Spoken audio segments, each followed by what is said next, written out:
In 1970, an American luggage executive unscrewed 4 casters from a wardrobe and fixed them to a suitcase. Then he put a strap on his contraption and trotted it gleefully around his house. This is how Bernard Sato invented the world's first rolling suitcase. Can you believe it was only 1970? I mean, I would have thought those were invented in the 1800s. It roughly happened, I actually remember growing up and seeing, at least on TV, people carrying suitcases. But once I saw a rolling suitcase, I never thought, this is new. It just thought there were both kinds, It happened roughly 5,000 years after the invention of the wheel and barely 1 year after NASA put 2 men on the surface of the moon. We'd even invented the hamster wheel, so why did it take us so long to put wheels on a suitcase? This has become something of a classic mystery of innovation. Nobel Prize-winning economist Robert Shiller discusses the matter in 2 different books, Narrative Economics and The New Financial Order. He sees it as an archetypal example of how innovation can be a very slow-footed thing and how the blindingly obvious can stare us expectantly in the face for an eternity. Nassim Nicholas Taleb is another world-renowned thinker who has pondered the mystery. Having lugged heavy suitcases through airports and railway stations for years, he was astonished by his own unquestioning acceptance of that status quo. He sees the rolling suitcase as a parable of how we often tend to ignore the simplest solutions. As humans, we strive for the difficult, grandiose, and complex. Technology, such as having wheels on suitcases, may appear obvious in hindsight, but that doesn't mean it was obvious.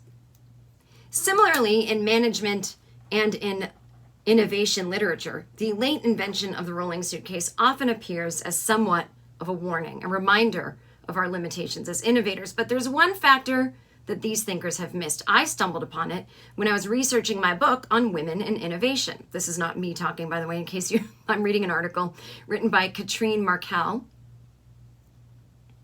again in theguardian.com. She says that she was researching a book on women and innovation, and she found a photo in a newspaper archive of a woman in a fur coat pulling a suitcase on wheels. But it was from 1952, 20 years before the official invention of the suitcase, the rolling suitcase. She said, soon a completely different story about our limitations as innovators was rolling out. The modern suitcase was born at the end of the 19th century when mass tourism first took off. Europe's large railway stations were inundated with porters who would help passengers with their bags. But by the middle of the 20th century, the porters were dwindling in number and passengers increasingly carried their own luggage. Advertisements for products applying the technology of the wheel to the suitcase can be found in British newspapers as early as the 1940s. These are not suitcases on wheels exactly, but a gadget known as the portable porter, a wheeled device that can be strapped onto a suitcase, but it never really caught on. In 1967, a Leicestershire woman wrote a sharply worded letter to her local newspaper complaining that a bus conductor had forced her to buy an additional ticket for her rolling suitcase. The conductor argued that anything on wheels should be classed as a pushchair. She wondered what would he have done if she had boarded the bus wearing roller skates. Would she be charged as a passenger or as a pram? The woman in the fur coat and the Leicestershire woman on the bus are the vital clues to this mystery. Suitcases with wheels existed decades before they were invented in 1972, but they were considered niche products for women. And that a product for women could make life easier for men or just completely disrupt the global luggage industry was not an idea that the market was ready to entertain. Resistance to the rolling suitcase had everything to do with gender. Sato, the quote official inventor, described how difficult it was to get any U.S. department store chains to sell it. He said at this time there was this macho feeling. Men used to carry luggage for their wives. It was the natural thing to do, I guess. Two assumptions about gender were at work here. The first was that no man would ever roll a suitcase because it was simply unmanly to do so. The second was about the mobility of women. There was nothing preventing a woman from rolling a suitcase. She had no masculinity to prove, but women didn't travel alone, the industry assumed. If a woman traveled, she would travel with a man who would then carry the bag for her. This is why the industry couldn't see any commercial potential in the rolling suitcase. It took more than 15 years for the invention to go mainstream. That's 1985, you guys. Even after Sato had patented it. In the 1984 Hollywood film Romancing the Stone, a Rolling Suitcase is featured as something of a silly, feminine thing.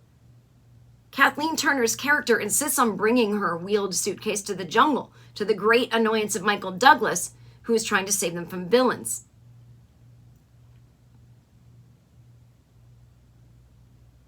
In the 1980s, more women started to travel alone without a man to carry their luggage.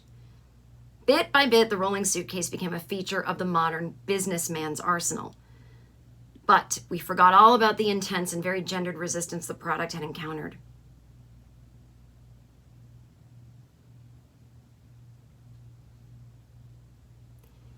And then this person goes on and on with their opinions. This broad's just going on and on with her. But isn't that crazy? I mean, again, this limits men as well, right? Men have to put up with all this bullshit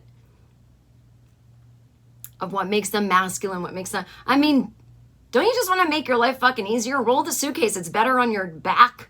You want to have to throw your back out? You know? I mean, I know the guys listening are like, that's absurd. I'll roll a fucking suitcase all day long.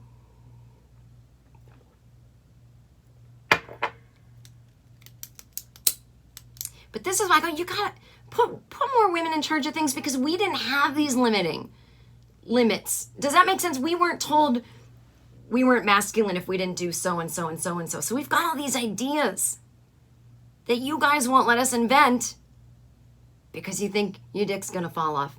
And I invented dick fall off. It's a, okay, well, I can see where that invention would make you feel that way, but